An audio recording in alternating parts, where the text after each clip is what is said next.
అన్నా హౌస్ఫుల్ అయ్యేటట్టుంది. ఏంటి theatre AC అని రాసింది, ఏసీ లేదు గీసీ లేదు.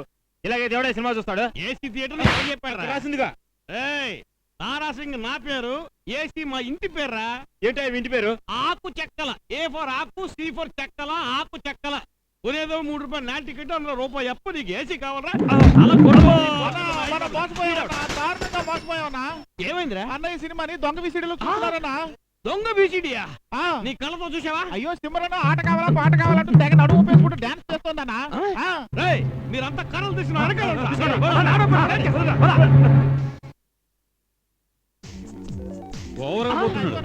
వీళ్ళు నిజంగా దొంగ బీసీడీలో సినిమా చూస్తారా?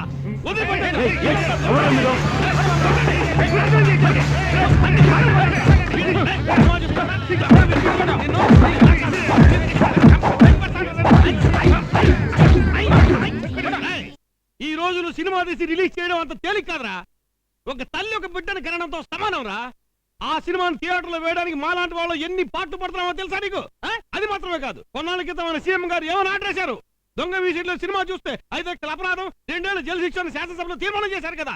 ఇవన్నీ తెలిసి కూడా నువ్వు ఈ పని చేస్తావంటే నీకు ఎంత ధైర్యంగా వేస్తావా? దొంగ వీసిడి చూస్తున్నాను కొట్టావా? ఇంకా అర్థం కాలదా? ఆ టీవీ మూలన ఒకసారి చూడు. ఏముందా మూల చూడటానికి? ఆదిత్య టీవీలో పాటలు వేస్తున్నారా అడ్డగాడిద. ఆ తలుపు మూసేయండి.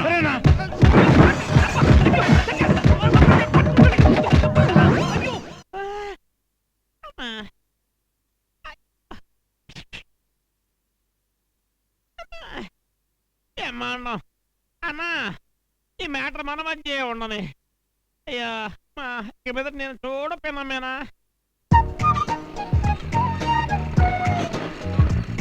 అత్తయ్య అత్తయ్య రామా, ఏంటి ఇంత పొద్దునే వచ్చా? ఏం లేదత్తయ్య, మీ అబ్బాయి ఉంగరం మర్చిపోయి వచ్చారు.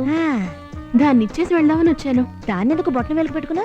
ముందు ఉంగరపు వేలుకే పెట్టుకున్నాను, చాలా లూజ్ గా ఉంది, ఊడిపోతుందేమోనని ఈ వేలుకు పెట్టుకున్నాను. ఇప్పుడు రావట్లేదు. శుక్రవారం పూట వేలుకు పెట్టుకున్న ఉంగరాన్ని ఎందుకు తీయడం?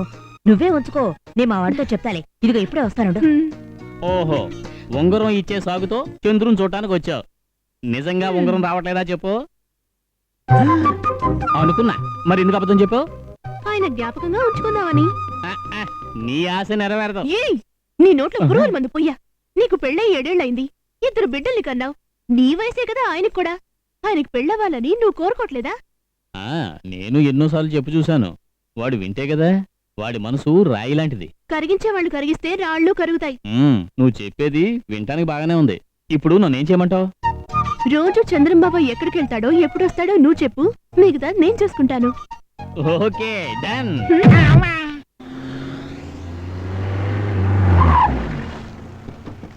పెద్దమ్మా ఎలా ఉన్నావు? నేను బాగానే ఉన్నాను. రాజారెడ్డికి ఒక ఓటు తగ్గుతుంది అనుకుంటే ముసలిది స్ట్రాంగ్ గానే ఉంది. ఏంటి ఎలా వచ్చావు? నమస్కారనా. ఏంటన్నా రాకూడదా? నేను నీకు తమ్ముణ్ణి అవుతాను. మనం దాయాదలం కదా. ఏంటి వదినా, మీరైనా కూర్చోమని చెప్పొచ్చుగా. చిన్నోళ్ళు గుర్తుకొచ్చా. ఏం కావాలి? మీరు మన కుల సంఘం నాయకులు కదా, ఏం చెయ్యాలన్నా మిమ్మల్ని అడిగే చేయాలి. ఇప్పుడు ఏం కొంప మురిగింది? ఊరు బయట బస్టాండ్ కట్టాలని మన కుల వాళ్ళంతా ఊరేగింపుగా వెళ్లి కలెక్టర్ కి పిటిషన్ ఇవ్వాలి. దానికి మీ అనుమతి కావాలి. నేను మన కుల సంఘానికి నాయకుడిగా ఉన్నది అన్ని కులాల వాళ్ళు ఐకమత్యంగా ఉండాలనే. గొప్పగా ఊరేగింపుగా వెళ్లి వేరే కులం వాళ్ళని రెచ్చగొట్టి పగల పెంచడానికి కాదు. అన్నా, మీరు ఆ రెడ్డిని తప్పుగా అర్థం చేసుకున్నారు. ఆయన మీతో స్నేహం చేసేది మన కుల వాళ్ళ ఓట్ల కోసం. రాజారెడ్డికి ఎవరిదయ్యా అక్కర్లేదు. ఆయన మంచితనానికి ఓట్లు పడుతున్నాయి. అన్నా, ఆయన మంచి వాళ్ళ నటిస్తున్నాడు. ఆయనకి కులపిచ్చి ఉంది. చూడు, ఇంతకు మించి ఒక్క మాట మాట్లాడావో మర్యాద దక్కదు. వెళ్ళిక్కడి నుంచి. వెళ్తాను. నేను ఇప్పుడు ఏం చెప్పినా మీ బుర్రకి ఎక్కదు. కానీ ఏదో ఒక్క రోజు ఆయన వల్ల చిక్కుల్లో పడతారు. కాపాడడానికి తమ్ముడే రావాలి. అప్పుడు వస్తాను. వీళ్ళ నాన్నని చెప్పినప్పుడే వీడిని లేపేస్తుంటే పేడ విరగడయ్యేది. నాన్న 10 గంటలకి పంచాయతీ బోర్డు ఆఫీస్కి వెళ్తున్నారు పెటిషన్లు తీసుకోవడం కోసం. 12 గంటలకి మన ఏరియాలో టవర్ పెట్టడం కోసం ఎయిర్టెల్ ఆఫీస్ నుండి మిమ్మల్ని కలవడానికి వస్తున్నారు. ఇంతకు ముందే ఉందిగా. సిగ్నల్ కోసం ఇంకో టవర్ పెట్టాలట. సరే బాబు. హలో, 10 గంటలకు ఎరువులు కొనడానికి వెళ్తున్నాం, 11 గంటలకు ఇడ్లీ బయటలో ఉంటాం, 12 గంటలకు థియేటర్లో ఉంటాం. ఎవరితో ప్రోగ్రామ్ చెప్తున్నావు? పెద్ద ఆయన ప్రోగ్రామ్ నువ్వు చెబుతున్నావు కదా, నీ ప్రోగ్రామ్ నేను చెబుతున్నాను. అదే ఎవరికి? ఆ అమ్మాయికి కాదు, ఎంఆర్ఓకి.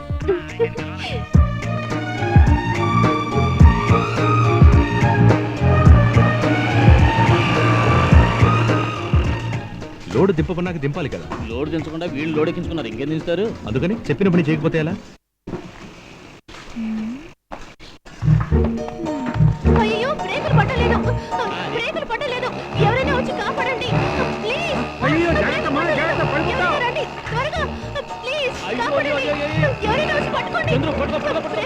అయ్యయ్యో, బ్రేక్ పట్టలేదు.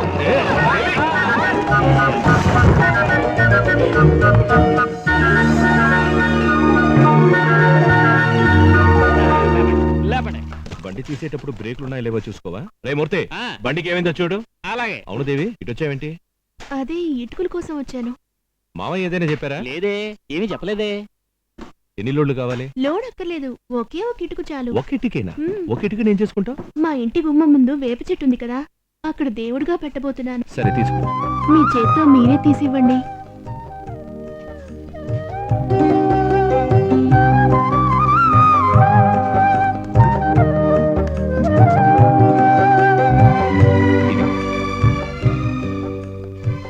ఎంతివను? దేనికి? అదే దేవుడిగా ప్రతిష్ఠించేది కదా, ఉచితంగా తీసుకోకూడదు. సరే, నువ్వు ప్రతిష్ఠించే దేవుడికి ఇది నాకు అనుకోను. హ్మ్.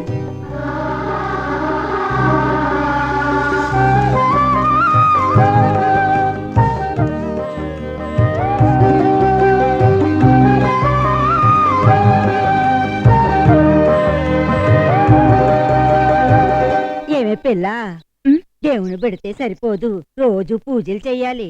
అలాగే చేస్తానులే నానమ్మా. వెళ్ళి రాజారెడ్డి నరక వెళ్ళు. అరే పిచ్చిరా కొడుక, కాళ్ళు నరికితే ఎలా చేస్తారా? వెళ్ళి కూర్చో. నువ్వు కానేరా? కానే, కమాన్ పొరంబొక్క వినవా, కడుపులో పుడిస్తే వాడు బ్రతికిపోతారా? వెళ్ళి కూర్చో. రే చిటి పట్టుకో, వెళ్ళి నరికేయ్.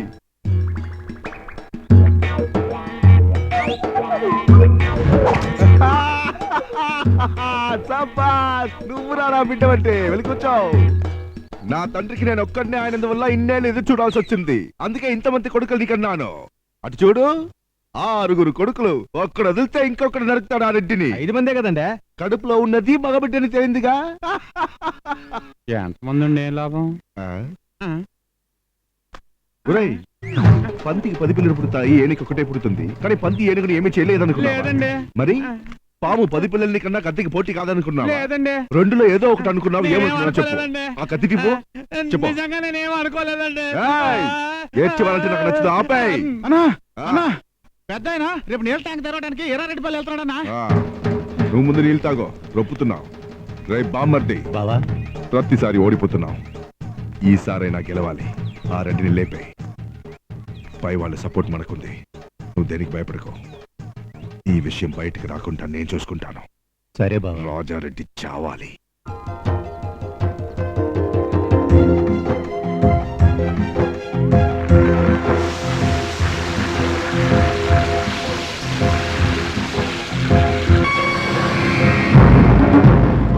నమస్కారం. ట్యాంక్ కట్టి 15 ఏళ్ళైంది. అంతలోనే పగుళ్ళు ఏర్పడ్డాయి. ఆ కాంట్రాక్టర్ మీద చట్ట ప్రకారం కేసు వేశాం. అతనికి శిక్ష తప్పకుండా పడుతుంది. పాత ట్యాంక్ ఉండడం మనకే ప్రమాదం. ఎప్పుడైనా పగిలిపోవచ్చు. అతి త్వరలోనే దాన్ని పగలగొట్టేద్దాం. ఇక నీ బయలుదేరతాను. నమస్కారం అయ్యా. దండాలయ్యా. దండాలయ్యా.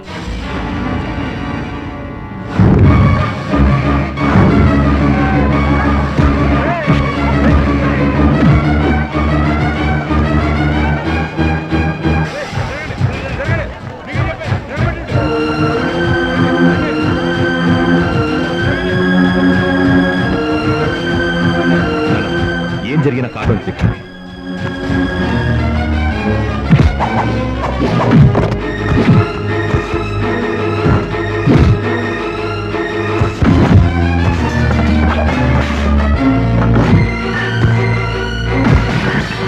అందరూ మళ్ళీ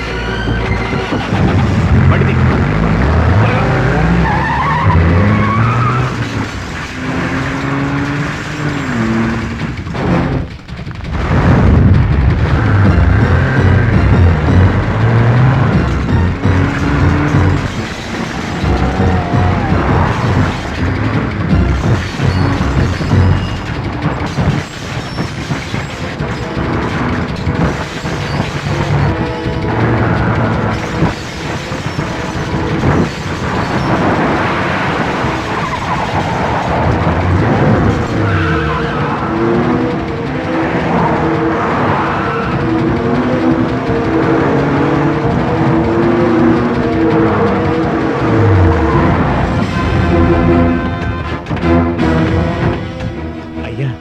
మాట్లాడద్దని చంద్రబాబు చెప్పాడు కదా.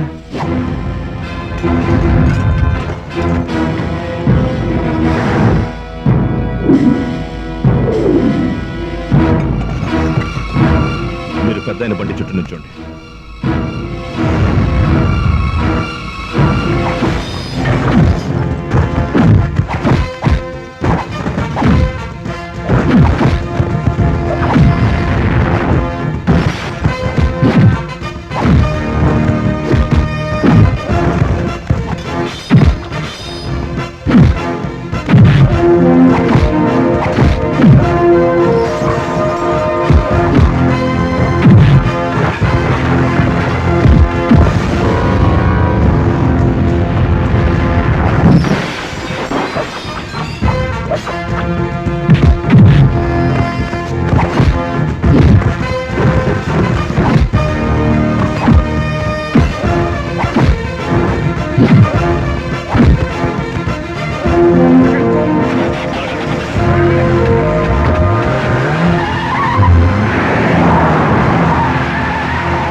ఇదా కృష్ణస్వామి నాయుడు పనే ఉంటుంది.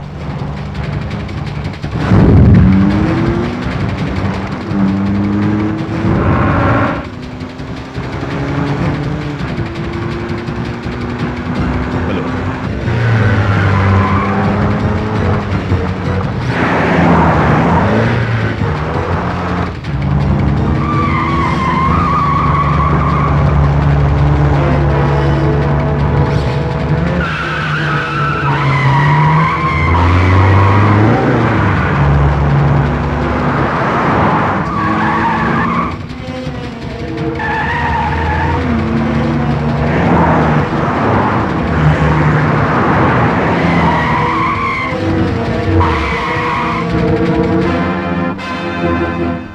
బండా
నమస్తే సార్. నమస్తే సార్. నమస్తే. ఏమంటున్నారు? పెద్ద ఎమ్మెల్యేగా ఉండడం ఇష్టం లేక పనిచేసా ఉంటాను సార్. చేయమన్నది కృష్ణస్వామి నాయుడు అని మీకు తెలుసు, నాకు తెలుసు, కానీ ఒక్కడు ఒప్పుకోవట్లేదు. పరీక్షలో ఫెయిల్ అయినందుకు పిల్లని కొడతావా? ఆ రోజుల్లో మన కలెక్టర్గా చదివాం. ఫెయిల్ అయితే మళ్ళీ రాసి పాస్ అవుతుంది. అడ్డగాడిదని అక్కడికి వచ్చి కథలు చెప్తోందా? ఏవేవ్, నీలాగే నీ కూతురు తన్నులు తిని అక్కడికి వెళ్ళి మొరపెట్టుకుంటోంది. మొరపెట్టుకోక ఏం చేస్తుంది? ఫోన్ పాపకిస్తున్నాను.